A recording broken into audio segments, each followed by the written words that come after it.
Eric here, VicBaggers. Had several questions on some of our air ride electronics hookups. So we've got a bike here we've been working on, and I just wanted to kind of give a real quick brief overview. I know people's been asking for this for a little bit, and I apologize for the delay. But I'm sure everybody with our kit, when they buy our air ride kit, it comes with one of these wiring diagrams. On this particular bike, we usually mount the compressor right here, that we have a mount that kind of mounts right here, but on this particular bike got a single-sided exhaust, so the compressor had to be moved to the back here because it won't fit with the saddlebag brackets. So just kind of want to give a brief overview. Obviously, if you look at the diagram, we have a single wire coming back from the front of the bike from the battery, which is located up underneath of here. If you take the front off, you'll be able to see. So you want to do a fused link from the battery and run that wire back. You see the red wire we got running back here, and that is going to run to number 30. These relays that we send with the kits, they're numbered on the bottom side down here. 30 will be on the bottom tab, and obviously you want to run a fuse from when you're running any type of power directly from the battery. So you're going to run a fuse link, and you're going to plumb that in to this connection here with a female fitting and just push that on the push to connect. Number 85 on this side, that is for the ground.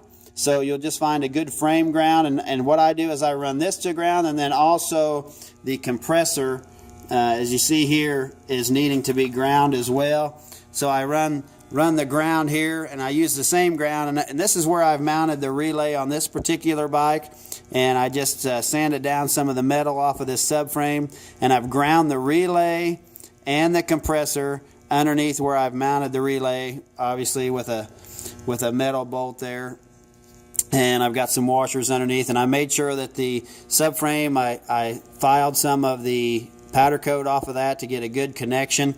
So you've got the compressor, the hot wire on the compressor is coming into number 87 on the relay itself, which will be on the top. If you're holding this up, the 87 is on the top side, and again, if you look, probably won't show up in the video, but if you were to look real close on it when you get the kit, you'll see an 87A marked on the top of that. So we got our battery coming in on the bottom side, which is 30, compressor on the top side, which is 87.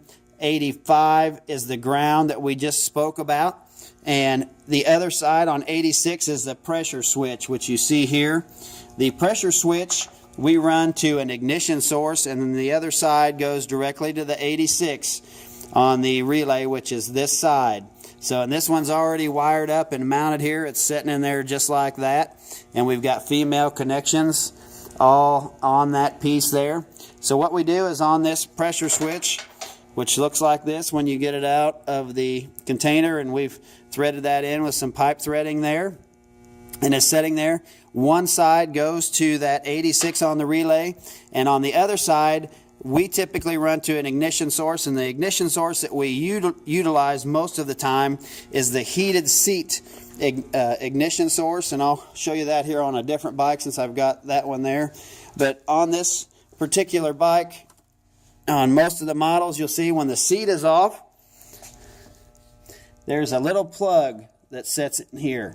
And if you take a voltmeter and you ground out one side and you have the bike with the key on, you'll be able to test which side has power to it, and you'll be able to get your 12 volts. And what I do is I tie in on the back side on the wiring, which is kind of hard to see. I get it.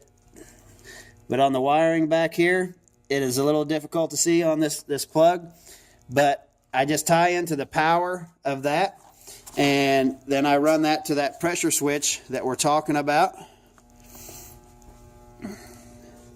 And you can see here that I've got power coming from that, and then that power from the other side, from the ignition source. When the pressure in the tanks drop, it'll run back to the relay. The relay will kick and turn the compressor on to refill the tanks. Just real quick on the plumbing, as you can see, I got the compressor line coming in to the setup, and then I've looped into the secondary tank. Now this line here is routed up underneath and it's going to my paddle valves. So I've got supply line to the paddle valves here, supplying the air in. And if you look on the paddle valve, one says SUP for supply, and that's going to be the line coming in from the tank. The other side of the paddle valve will say DEL, and that's delivery. So this has front and rear air ride on this particular bike. So one paddle valve, particularly this rear one, will go back into the rear shock.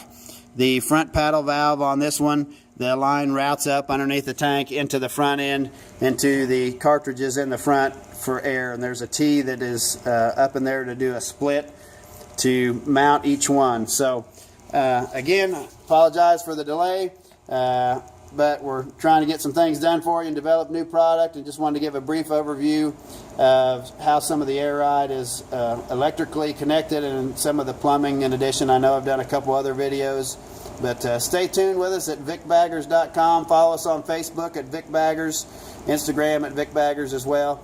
So appreciate it, guys. Stay safe, keep the rubber side down.